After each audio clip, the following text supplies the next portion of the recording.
함께 은혜 받으실 하나님의 말씀은 창세기 11장 1절에서 9절입니다. 창세기 11장 1절에서 9절입니다. 우리 찾으셨으면 한 목소리로 함께 하나님의 말씀을 읽겠습니다. 시작. 온 땅에 언어가 하나요 말이 하나였더라. 이에 그들이 동방으로 옮기다가 신할 평지를 만나 거기 거류하며 서로 말하되 자 벽돌을 만들어 견고히 굽자 하고 이에 벽돌로 돌을 대신하며 역청으로 진흙을 대신하고 또 말하되 자 성읍과 탑을 건설하여 그 탑 꼭대기를 하늘에 닿게 하여 우리 이름을 내고 온 지면에 흩어짐을 면하자 하였더니 여호와께서 사람들의 건설하시는 그 성읍과 탑을 보려고 내려오셨더라. 여호와께서 이르시되 이 무리가 한 족속이요 언어도 하나이므로 이같이 시작하였으므로 이후로는 그 하고자 하는 일을 막을 수 없으리로다. 자 우리가 내려가서 거기서 그들의 언어를 혼잡하게 하여 그들이 서로 알아듣지 못하게 하자 하시고 여호와께서 거기서 그들을 온 지면에 흩으셨으므로 그들이 그 도시를 건설하기를 그쳤더라. 그러므로 그 이름을 바벨이라 하니 이는 여호와께서 거기서 온 땅의 언어를 혼잡하게 하셨음이라. 여호와께서 거기서 그들을 온 지면에 흩으셨더라. 아멘. 예, 오늘은 창세기 11장 1절에서 9절의 말씀을 중심으로 바벨탑이라는 제목으로 여러분들과 함께 말씀을 나누고자 합니다. 우리가 이제 저번 주에 이 10장에 나와 있는 이 족보, 셈함 야벳의 족보와 그리고 11장 오늘 읽은 본문 뒤에 있는 셈의 족보의 이야기, 이 족보를 조금 살펴보면서 그때 무슨 얘기 했는지 혹시 기억나요? 이 바벨탑을 누가 지었다고 했죠? 누구의 후손들이? 셈의 후손들이 지었다고 했죠. 그 셈의 후손 중에서 에벨이라는 사람이 있었고 그 에벨의 두 아들이 벨렉과 욕단이 있었는데 그 두 아들 중에서 욕단의 후손들이 결국은 그들이 오늘 본문에 보면 2절에 이에 그들이 동방으로 옮기다가 라고 해요. 거기서 말하는 그들이 누구냐면 욕단의 후예였다라는 거예요. 욕단의. 그래서 저번 주에 우리가 말한 거는 이 바벨탑은 어디 무슨 세상 밖에 있는 이단들 그리고 무슨 다른 다른 집단들 그런 악의 집단들 그런 것을 말하는 것이 아니라 프리메이슨이니 뭐니 이런 것들을 말하는 것이 아니라 성경은 이 바벨탑이 어디 안에 있다? 교회 안에, 우리 안에 있음을 말해주고 있는 거예요. 그래서 하나님의 은혜가 우리 안에 있는 이 바벨탑을 무너뜨리시는 이야기를 하고 있는 거예요. 그러니까 우리는 자꾸만 이 바벨탑을 우리 밖에 어디에서 찾지 말고 우리 안에서 찾아야 된다라는 이야기를 여러분들과 저번 주에 함께 나누었고요. 오늘은 그러면 그 바벨탑이라는 것 안에 담겨 있는 의미가 뭔지를 조금 이제 우리가 알아보려고 하는데요. 방금 읽은 그들이 그 욕단의 후손들이 어디로 옮기다가? 동방으로 옮기다가 라고 나옵니다. 근데 성경을 여러분들이 자세히 보시면 이 동쪽으로 이동하는 내용들이 나와요. 동쪽. 근데 이거는 좋은 의미가 아니라 나쁜 의미를 가지고 있어요. 무슨 말이냐면 하나님과 멀어지는 것을 의미해요. 어디서 이게 처음 나오냐면 창세기 4장 16절에서 가인이 여호와를 떠나 에덴 동쪽 놋 땅에 거주했다라고 하거든요. 거기서 또 동쪽이 나와요. 한번 볼까요? 창세기 4장 16절. 다 같이 읽겠습니다. 시작. 가인이 여호와 앞을 떠나서 에덴 동쪽 놋 땅에 거주하더니. 여기서도 어느 쪽이래요? 동쪽이래요. 그러니까 성경은 이렇게 이런 동쪽 이런 이 방향을 지시하는 것들은 거의 좋은 의미보다는 이렇게 나쁜 의미를 담고 있어요. 그래서 이 욕단의 후손들이 동방으로 옮기다가 신할 평지를 만나요. 그리고 거기에 거류합니다. 그 신할 평지에는 우리가 창세기 10장에서 본 것처럼 누구의 후손들이, 함의 후손들이 그 신할 평지에 거하고 있다는 거죠. 그래서 그들을 만난 거죠. 그래서 그들과 연합되어지고 그들과 함께 무엇을 짓게 됐냐? 바벨탑을 짓게 됐는데요. 우리가 오늘 그 바벨탑이 어떤 건지를 우리가 알 수 있는 게 뭐냐면 우리가 3절을 한번 볼까요? 3절. 서로 말하되 자 벽돌을 만들어 견고히 굽자 하고 이에 벽돌로 돌을 대신하며 역청으로 진흙을 대신하고. 잘 보세요. 여기서 그러니까 중요한 단어가 대신하다라는 거예요. 대신하다. 그러니까 벽돌로 뭘 대신했대요? 벽돌로 돌을 대신하고 역청으로 진흙을 역청이 뭔지 혹시 알아요? 역청? 모르죠. 그러니까 이 역청이라는 이 단어가 아스팔트, 우리 지금 이 도로에 아스팔트 깔아놨잖아요. 이 아스팔트인데요. 이 아스팔트가 어떻게 만들어지냐면 아스팔트가 이 자갈하고 모래가 있고요. 거기다가 이 아스팔트 바인더라고 하는데요. 이게 뭐냐면 역청질 물질이에요. 그러니까 이게 끈적끈적하게 이렇게 붙여주는 그런 이 역청질 이 아스팔트 바인더라고 하는 이게 역청이거든요. 이 끈적이 같은 거를 이렇게 혼합해서 이 아스팔트를 까는 거예요. 근데 그 역청은 뭘로 만드냐면 원유를 이게 정제하는 과정에서 얻어지는 이 끈적끈적한 이런 찌꺼기물이 이 역청이에요. 그런 역청인데 오늘 이 바벨탑을 이야기하면서 뭐라고 하냐면 원래는 돌로 세워야 되는데 돌 대신에 벽돌을 썼다라는 거고 진흙으로 그렇게 돌을 쌓아놓고 진흙으로 이렇게 발라서 탑을 세우는데 그렇지 않고 뭘 썼대요? 역청을 썼다라는 거예요. 이게 무엇을 의미하는 걸까요? 한번 생각해 보세요.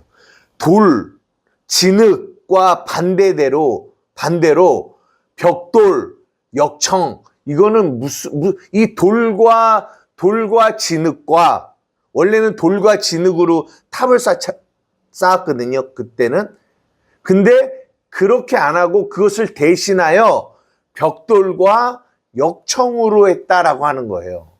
그러면 이 돌과 진흙과 벽돌과 역청은 무슨 차이가 있는 걸까요? 네? 자신의 방법, 그런 것도 있죠. 벽돌과 돌은 무슨 차이가 있죠? 돌은 안 들려요. 돌은 원재료, 맞아요. 돌은요 가공한 게 아니잖아요. 그죠? 돌은 자연에서 하나님이 우리에게 주신 거예요. 그죠? 하나님이 주신 거. 그 원재료예요. 근데 그거를 벽돌로 만든 거는 누가 만들었죠? 인간의 행위와 인간의 노력이 들어갔어요. 그래서 인간의 것으로 만들어진. 역청도 마찬가지입니다. 진흙은 하나님이 우리에게 주신 거예요. 그 진흙은 우리 인간의 어떤 노력과 행위가 들어간 건가요? 안 들어가죠. 그런데 역청은 인간의 행위와 노력이 들어간 거를 말해주고 있는 거예요. 그러니까 이 바벨탑이라고 하는 거는 무엇을 말하냐면 오직 이 돌과 진흙과 같이 하나님이 우리에게 주신 것, 하나님 것. 근데 그것을 대신하여 그것 플러스 무언가를 첨가한 거죠. 뭘 첨가했어요? 인간의 노력과 인간의 행위와 인간의 열심을 첨가한 거예요. 이것이 우리 이 땅의 교회 안에 세워지는 바벨탑의 모습이에요. 제가 이렇게 성경을 보다가 이 벽돌과 역청이라는 단어가 같이 또 나온 곳이 있어서 봤더니 어디에 있냐면 출애굽기에 나와요. 출애굽기 1장 14절 한번 볼까요? 출애굽기 1장 14절입니다. 출애굽기 1장에 보면은 이스라엘 백성들이 이 애굽에서 고통받는, 이제 요셉을 알지 못하는 왕이 나타나서 이스라엘 백성들이 고통받는 이야기가 나오는데요. 13절부터 한번 읽어볼게요. 이스라엘 자손에게 이를 엄하게 시켜 어려운 노동으로 그들의 생활을 괴롭게 하니 곧 흙 이기기와 벽돌 굽기와 농사의 여러 가지 일이라 그 시키는 일이 모두 엄하였다라고 해요. 그래서 이스라엘 백성들에게 애굽은 세상을 의미합니다. 여기 이 애굽 이집트 누구의 후손이에요? 함의 후손들이에요. 세상 하나님 밖에 있는 민족들의 세상이에요. 그 세상 안에서 이 이스라엘 백성들에게 고생을 시키는데 그 고생이 뭐냐? 괴롭게 하는데 그게 뭐냐? 흙 이기기와 벽돌 굽기예요. 근데 이 흙 이기기가 뭐냐면 역청이라는 뜻을 갖고 있어요. 그리고 뭐래요? 벽돌 굽기. 이 바벨탑을 쌓을 때 벽돌과 역청 이것이 그대로 애굽에서 이스라엘 민족들이 애굽에 종살이하면서 하던 일이 뭐냐? 흙 이기기, 역청을 만드는 거와 또 벽돌 굽는 일이었다. 이 일이 그들을 괴롭게 했다라고 얘기해요. 그러니까 그 역청과 흙 이기는 일과 벽돌 만드는 일은 내 행위와 내 열심과 내 노력으로 그러니까 구원을 얻게 되려고 하는 인간의 모습을 담고 있는 거예요. 그래서 이 바벨탑을 쌓는, 이 벽돌로 돌을 대신하고 역청으로 진흙을 대신하는 이 바벨탑을 쌓는 이 모습이 갈라디아서 신약으로 넘어와서는 뭐라고 표현하냐면 우리가 다른 복음을 만났다 이렇게 표현을 해요. 다른 복음. 갈라디아에서. 다른 복음이 뭐냐? 우리가 뭘로 구원받아요? 예수 그리스도의 십자가의 은혜로 구원받아요. 90% 예수 그리스도의 십자가의 은혜 플러스 10% 알파 내 열심과 내 노력으로 구원받나요? 아니죠. 아니에요. 100% 예수 그리스도의 십자가의 은혜로 구원받는 거예요. 그거는 우리 인간이 노력해서 얻게 된 건가요? 아니죠. 뭐예요? 하나님이 우리에게 은혜와 선물로 우리에게 구원을 주신 거예요. 무엇을 주시듯? 돌과 진흙을 주시는 것처럼. 그런데 문제는 뭐냐? 우리 인간이 예수 그리스도의 십자가의 은혜, 이게 100% 우리가 구원을 얻는 데는 예수 그리스도의 십자가의 은혜가 100%인데 우리가 이 구원에 이 100%인 하나님의 은혜로 받아지는 이 구원에 플러스 알파의 바벨탑을 쌓고 있다라는 거예요. 그래서 그 은혜를 대신하여 그 은혜 자리에 뭘 집어넣냐? 나의 행위를 집어넣는다라는 거예요. 나의 열심, 나의 행위. 아, 맞아요. 예수 그리스도의 은혜로 우리가 구원을 받죠. 그러나 그것으로만 되지 않아요. 플러스 알파가 있어야 돼요. 그 알파가 뭐냐? 인간의 행위.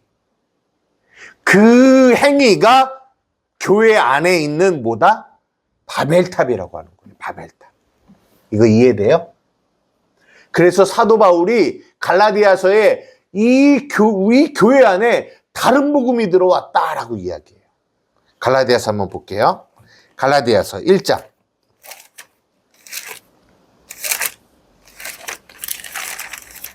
갈라디아서 1장.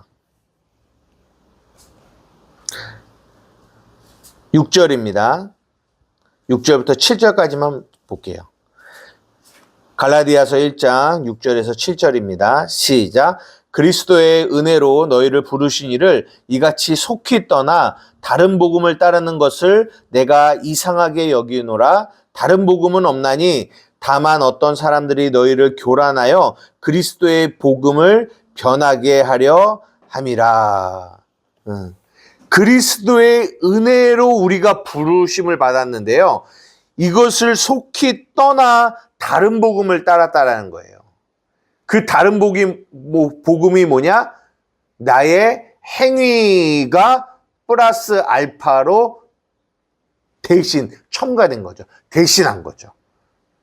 바벨탑을 쌓는 사람들이 돌을 대신하여 벽돌을 쌓은 것처럼. 그래서 갈라디아서 3장에 사도 바울이 이렇게 말합니다. 3장 1절이에요. 1절부터 5절까지 시작. 어리석도다 갈라디아 사람들아, 예수 그리스도께서 십자가에 못 박히신 것이 너희 눈앞에 밝히 보이거늘 누가 너희를 꾀더냐. 내가 너희에게서 다만 이것을 알려 하노니 너희가 성령을 받은 것이 율법의 행위로냐 혹은 듣고 믿음으로냐. 너희가 이같이 어리석으냐. 성령으로 시작하였다가 이제는 육체로 마치겠느냐. 너희가 이같이 많은 괴로움을 헛되이 받았느냐. 과연 헛되냐. 너희에게 성령을 주시고 너희 가운데서 능력을 행하시는 이의 일이 율법의 행위에서냐 혹은 듣고 믿음에서냐. 두 가지를 나누는 거예요. 율법의 행위냐 듣고 믿음에서냐. 다른 말로 율법의 행위냐 믿음이냐, 행위냐 은혜냐를 나누면서 얘기하는 거예요. 그런데 너희가 다른 복음을 받으면서 너희가 무엇을 받아들였다? 율법의 행위를 받아들였다라는 거야. 이건 무슨 말이냐면 예수 그리스도의 십자가의 은혜로만 구원을 받는 것이 아니라 거기다가 자꾸만 뭘 첨가시키는 거예요? 나의 행위와 노력, 절기를 지키고 할례를 하고, 그러니까 이런 거죠. 지금도 이스라엘 사람들은 할례를 받아야 구원을 받는 라고 이야기를 해요. 이제 그러면서 이 뒤에 할례 이야기가 나와요. 근데 그 할례는 율법을 대표하는 거예요. 그러니까 다른 말로 하자면 율법을 지켜야지만 구원을 받아, 이런 이야기들이 들어왔다라는 거예요. 갈라디아 교회 안에. 그러면서 그 사람들이 자신의 율법을 지키는 거, 예수님의 십자가의 은혜에다가 플러스해서 자신의 행위, 율법을 지키는, 할례를 행하고 율법을 지키는 것을 플러스해서 그것을 막 지키는 걸로 나는 구원받을 거야 라고 얘기를 해요. 그러다가 이제 나중에는 뭐라고 하냐면 그 자신들이 했던 그 행위를 뭐 하게 되냐면 자랑하게 돼요. 나는 이런 일을 했어. 나는 이런 일을 했어. 그러니까 갈라디아서를 마무리하면서 사도 바울이 뭐라고 얘기하냐면 갈라디아서 6장입니다.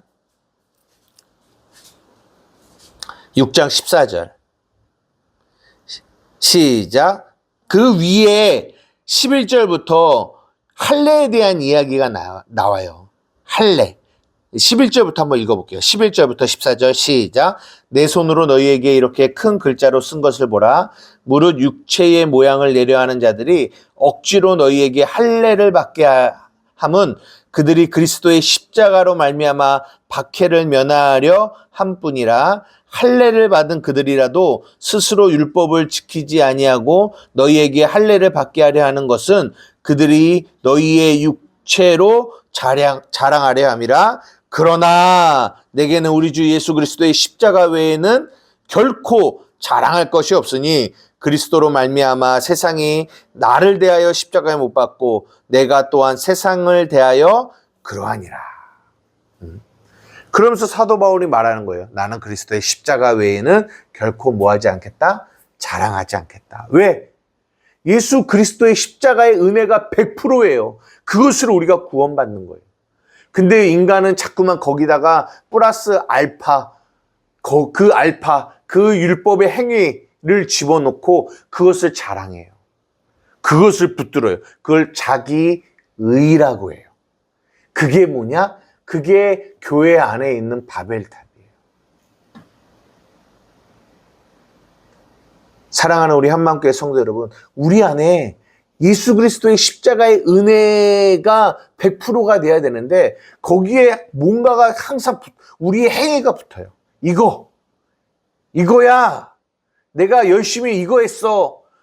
열심히 뭐 교회 안에서 헌금을 많이 냈어. 그럼 그게 플러스 알파가 돼요? 교회 안에서 그 헌금을 많이 낸 것이 내 의가 돼요.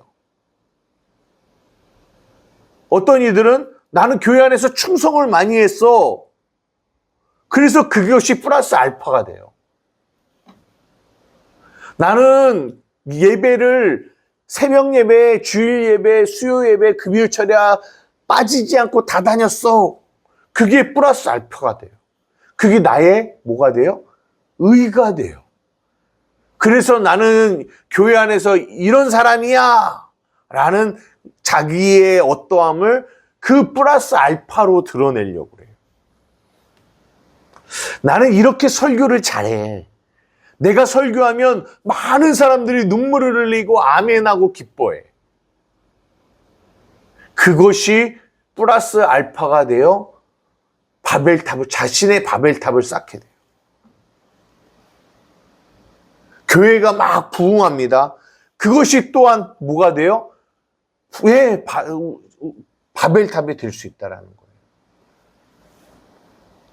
오늘 이 사도 바울이 말한 그리스도의 십자가 외에는 내가 결코 자랑하지 않겠다라는 이 말씀을 항상 우리의 마음속에 기억하셨으면 좋겠어요. 여러분이 무엇이 되든 이 세상 안에, 이 땅 안에 어떤 위치에 서든 어떤 모양이 되든 여러분은 이미 예수 그리스도의 십자가의 은혜로 말미암아 하나님의 거룩한 새로운 피조물이 되었어요. 거기에 플러스 알파, 여러분이 이 땅에서 열심히 노력하면 뭐가 되겠죠? 어떤 위치에 올라가겠죠? 그러나 그것이 여러분의 존재, 하나님의 자녀의 존재의 0.00001%도 플러스로 첨가될 수 없다라는 거예요. 예수 그리스도가 십자가에 달려 죽으신 이 구원의 은혜가 100% 여러분을 하나님의 자녀, 존귀한 하나님의 백성으로 만드셨어요. 그것뿐이에요. 우리는 그것으로 자랑하는 겁니다. 그것만 자랑하며 살아가는 거예요. 내가 이 땅에서 무엇을 하고 어떤 일을 하고 얼마만큼 큰 일을 했냐, 그거 가지고 하나님께로 가는 거 아니라는 거예요. 하나님은 그거 받지 않으세요. 잊지 마세요. 하나님이 받으시는 거는 오직 예수 그리스도, 당신의 아들 예수 그리스도가 하신 그 십자가의 일, 그것만 받으세요. 그것만. 이것을 깨달아야 우리 안에서 끊임없이 올라오려고 세워지려고 하는, 돌을 대신하여 벽돌로, 진흙을 대신하여 역청으로 바벨탑을 쌓으려고 하는 그런 우리 안에 이 바벨탑이, 이 복음의 진리가 있어야지만 뭐 하게 돼요? 무너지게 돼요. 무너지게 돼요. 그래서 무너짐이 은혜예요. 어쩔 때는 나의 학벌로 무언가를 세우려고 하고, 나의 능력으로 무언가를 세우려고 할 때, 그리고 나의 어떤 유명세로 뭔가를 세우려고 할 때, 여러분 보십시오. 어떤 목회자가 막 유명세가 확 올라오잖아요. 그래서 너무나 많은 인기를 끌고 있는데, 한날 어떤 문제로 인하여 그 목회자가 그 짧은 순간 확 무너지는 일들을 우리가 너무 많이 경험하거든요. 우리가 보면 저 사람 왜 저런 짓을 저질러서 그렇게 많은 유명세를 타고 교회 안에 부흥을 이루다가 저런 꼴이 됐지? 라고 우리는 말할 수 있지만, 그건 우리의 입장이고요. 만약에 그가 그렇지 않고 그 상태로 갔다면 어쩌면 그가 그 자신의 유명세와 자신의 그 능력이 바벨탑이 돼서 그 바벨탑으로 인하여 멸망받을 수 있는 거예요. 그러나 그것이 무너졌다라는 것은 우리의 입장에서 보면 부끄러움이요 저주지만 하나님의 입장에서 보면 뭐다? 은혜다라는 거예요. 그러니까 항상 우리는 하나님의 관점에서 볼 줄 알아야 돼요. 우리가 어제 이야기한 내용과 같은 맥을 하고 있습니다. 그게 오늘 우리 이 창세기 11장에 그 돌을 대신하여 벽돌 그리고 진흙을 대신하여 역청을 사용했다라는 이야기 안에 담겨 있는 이야기고요. 하나만 더 보고 마칠게요. 뭐냐면 4절 또 말하되 성읍과 탑을 건설하여 그 탑 꼭대기를 하늘에 닿게 하여 무엇을 낸다? 우리의 이름을 내고 온 지면에 흩어짐을 면하자 하였더라. 여기서 우리가 집중적으로 보려고 하는 거는 이 바벨탑을 쌓는 목적이 뭔 줄 알아요? 우리의 이름을 낸다라는 거예요. 이름을 낸다. 벽돌과 이 역청으로 탑을 쌓아서 그 탑을 성읍, 여기서 말하는 성읍은 시티, 도시를 얘기해요. 도시와 탑들을 쌓자고 하는 거예요. 지금도 이곳에 가면, 이 시날 평지 이곳에 가면요, 탑들이 그렇게 쌓여져 있어요. 그거를 뭐라고 하냐면, 지구라트라고 하거든요. 지구라트. 들어봤어요? 지구라트? 근데요, 이게 하늘까지 쌓자 막 이러지만, 그 당시 기술로 지금도 남아있는 지구라트가 있는데요. 그렇게 엄청 높은 그런 탑은 아니에요. 예. 그 당시 기술이 그렇게까지 높이 쌓을 수 없는 기술이거든요. 근데 이제 그런 거는 부수적인 거고, 성읍과 탑을 건설하여 그 탑 꼭대기를 하늘에 닿게 하여 목적은 뭐다? 우리의 이름을 내다라는 거예요. 근데 요번에 지금 보고 싶은 단어가 뭐냐면 이 내다, 우리의 이름을 내다라는 이 말이에요. 우리의 이름을 내다. 이 내다라는 이 말이 무엇을 의미하냐면 히브리어로 아싸라는 동사예요. 아싸. 우리가 이제 저번 주에 주일날 헬라어 하나 이렇게 중요한 헬라어예요 라고 해서 우리가 배운 게 뭐냐면 히스테미라는 단어예요. 그게 뭐다? 세우다 라는 단어거든요.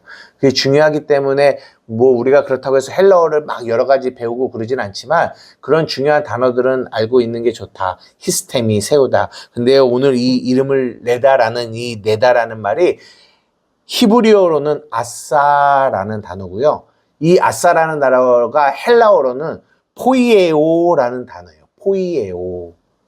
아싸와 포이에오라는 단어가 헬라어로는 포이에오고 그리고 또 히브리어로는 아싸라는 단어인데요. 이게 무슨 말이냐면 일하다, 열매를 맺다, 만들다, 이루다 이런 뜻을 가지고 있어요. 우리가 마태복음 7장에 보면 좋은 나무는 좋은 열매를 맺고 나쁜 나무는 나쁜 열매를 맺는다라는 얘기 있잖아요. 그때 그 맺다라는 단어가 이 포이에오라는 단어인데 이 포이에오라는 이 단어가 지금 오늘 우리가 본문에 말한 우리의 이름을 내다라는 얘기예요. 근데요. 제가 이번에 이 내다라는 단어를 살펴보면서 창세기 1장에 이 내다, 이게 뭐라고요? 무슨 단어로? 히브리어로? 아싸. 이게 이제 만들다, 이런 단어거든요. 근데 1장에 그 아싸라는 단어가 1장, 2장에 되게 많이 쓰여요. 근데요, 가만 봤더니 이 만들다라는 이 단어, 일하다, 이루다, 이런 뜻을 가지고 있댔잖아요. 그 주어가 항상 누가 나왔냐면 하나님이라고 나와요. 한번 볼게요. 창세기 1장 한번 볼게요. 창세기 1장. 1장 7절. 하나님이 궁창을 만드사 나오죠. 여기서 만들다라는 게 아싸예요. 아싸. 근데 누가 만든대요? 하나님이 만든대요. 11절.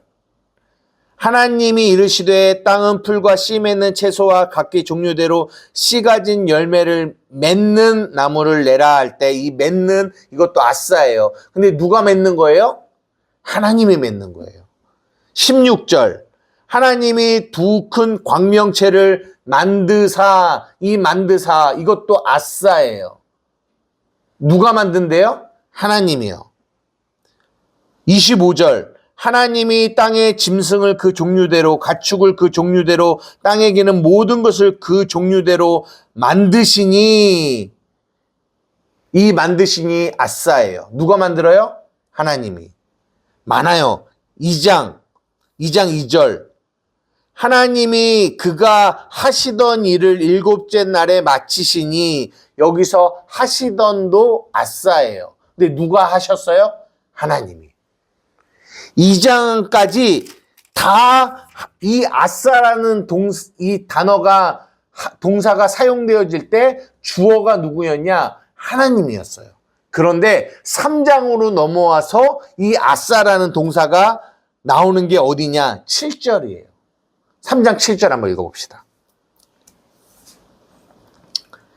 7절이에요. 시작. 이에 그들의 눈이 밝아져 자기들이 벗은 줄을 알고 무화과 나무 잎을 엮어 치마로 삼았더라. 여기에 이 삼았더라가 아싸예요. 그러니까 선악과를 먹고 타락한 인간, 그 인간이 자신의 부끄러움을 가리기 위해서 치마를 만들었어요. 예? 무화과 나무의 잎으로. 그래서 무화과 나무의 잎을 엮어 치마로 삼았어요. 이 삼았더라가 아싸예요. 근데 이 삼은 게 주어가 누구예요? 우리예요. 아담과 하와예요. 주어가 누구로 바뀌었어요? 우리로 바뀌었어요. 창세기 1장, 2장은 주어가 누구였어요? 하나님이요. 그런데 죄가 우리에게 들어오고 이 아싸 만들고 행하고 이루는 그 일이 주어가 누가 됐어요? 내가 됐어요. 이게 바벨탑이에요. 그래서 그 바벨탑이라는 뜻 안에 그 바벨탑 안에 우리가 탑을 만들어서 뭘 내자? 우리의 이름을 냅시다라는 이 내다라는 말, 이 아싸, 내 이름으로 만들자라는 거예요. 내 이름으로 이루자라는 거예요. 성공의 탑, 지식의 탑, 우리의 탑을 만들자라는 거예요. 주어는 누구예요? 우리예요. 그게 바벨탑이라고요. 교회 하나님의 집입니다. 근데 이 교회를 부흥시키고 교회를 확장하고 교회를 세우고 이루는 그 일을 원래는 누가 하시는 거예요? 주어가 하나님이에요. 하나님이 하시는 거예요. 하나님이 하시고 그것이 하나님으로 이루어지는 거, 하나님이 만드시는 거, 이게 아싸, 주어가 하나님이라고요. 그런데 바벨탑은 주어가 누가 되냐? 내가 되는 거예요. 잘 보세요. 그래서 제가 성경을 이렇게 설교를 하면서 복음과 율법의 차이가 뭐냐라고 말씀드릴 때 항상 주어가 중요하다. 주어를 잘 봐야 된다. 주어가 내가 되는 게 율법이고 주어가 하나님이 되는 것이 복음입니다. 라고 여러분이 말씀드려요. 여러분의 삶에서 여러분 안에 내 안에 그 바벨탑이 뭐지? 라고 봤을 때 여러분의 삶의 주어가 주체가 여러분이 돼서 하는 그 모든 것 그것이 성교고 그것이 충성이고 그것이 교회 안에서의 어떠한 일이 되던 여러분이 주어가 돼서 여러분의 이름을 내고자 하는 그 일이 된다면 그것은 바벨탑이에요. 그 바벨탑은 요한계시록에 가면 18장인가요? 무너졌도다 무너졌도다 바벨론. 다 뭐 할 거예요? 무너질 거예요. 여러분의 삶에 무너질 바벨탑을 쌓으셔야 되겠어요? 아니면 무너지지 않는 성을 쌓으셔야 되겠어요? 그래서 요한계시록에는 무너지지 않는 영원한 성 예루살렘, 새 예루살렘과 이 바벨탑이 대조를 이루면서 18장의 바벨탑이 무너지고 그리고 20장인가요? 새 하늘과 새 땅이 새면서 그 새 예루살렘이 내려오게 되는 거예요. 말씀을 마치려고 합니다. 오늘 이 바벨탑을 설명하면서 돌을 대신하여 벽돌 그리고 진흙을 대신하여 역청 대신했다, 첨가했다, 무언가를 첨가했다, 내 행위를 첨가했다 이 얘기와 또한 내 이름을 내다라는 이 아싸라는 동사, 그 아싸라는 동사가 원래는 주어가 하나님이어야 되는데 하나님이 이루고 하나님이 만들고 하나님이 행하셔야 되는데 하나님이 열매 맺으셔야 되는데 문제는 이 교회 안에 세상은 말할 거 없지만 함의 족속은 말할 거 없지만 지금 우리는 누구 얘기하는 거예요? 셈의 후손을 얘기하는 거예요. 교회를 얘기하는 거예요. 교회 안에서도 여전히 사람이 열매 맺고 사람이 세우려고 하고 사람이 무언가를 이루려고 하는 그 바벨탑이 너무나 우리 교회 안에 우리 안에 너무 많이 있다라는 거예요.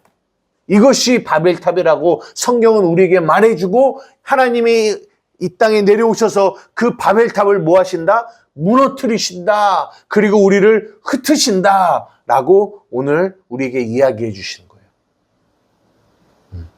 왜? 흩어져야, 무너져야 이제 12장부터 아브라함이라는 이 하나님이 택한 하나님의 사람을 통하여 하나님의 일을 이루어 가실 수 있습니다. 그래서 이제 11장이 마무리가 되어지고 이제 12장이 시작되면서 아브라함이라는 인물을 통하여 하나님의 나라, 하나님의 백성이 어떻게 하나님 안에서 이끌어 가는지. 그때는 이제 주어가 누가 되겠어요? 그렇죠. 그 창세기 12장을 보면서 계속 아브라함은 어떤 사람이야? 아브라함은 어떤 믿음이 있어? 야, 아브라함은 대단하다. 이런 일도 했네. 이렇게 보면 성경을 또 잘못 보는 거예요.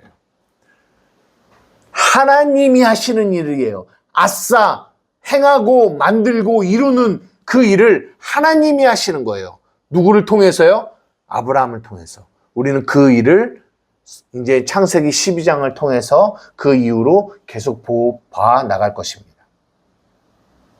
사랑하는 우리 한마음교회 성도들의 삶에 이 바벨탑이 무너지고 내가 주인 되어 살아가는 삶이 무너지고 오직 하나님만 주인 되어 살아가는 저와 여러분 되기를 주님의 이름으로 축복합니다. 기도하시겠습니다. 사랑 은혜가 많으신 나의 아버지 하나님 감사합니다. 하나님, 바벨탑은 교회 안에 있습니다. 바벨탑은 우리 안에 있습니다. 우리의 마음 가운데 여전히 하나님의 은혜를 대신하여 나의 행위를 가지고 나의 열심과 나의 어떠함을 가지고 나의 의의를 가지고 무언가를 행하며 살아가려고 하는 우리 안에 있는 바벨탑이 있습니다.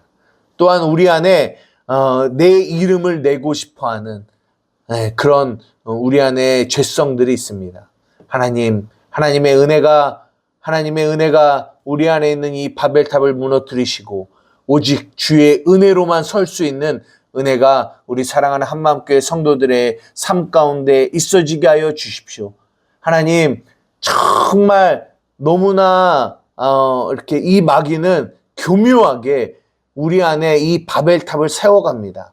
겉은 뻔지르르하게 하나님의 일을 하는 것 같이 하지만 그 안에서는 자기의 의를 드러내고자 하는 이 바벨탑을 세워가고 있습니다. 하나님, 우리의 눈을 활짝 열어서 보게 하여 주십시오. 우리 교회 안에 정말 이 바벨탑이 세워져 있음을 보게 하시고 이것이 무너지는 은혜가 있게 하여 주시고 오직 주의 은혜로만 서는 하나님 우리 한맘교회가 우리 성도들이 되게 하여 주시옵소서. 감사하며 예수님의 이름으로 기도드리옵나이다. 아멘.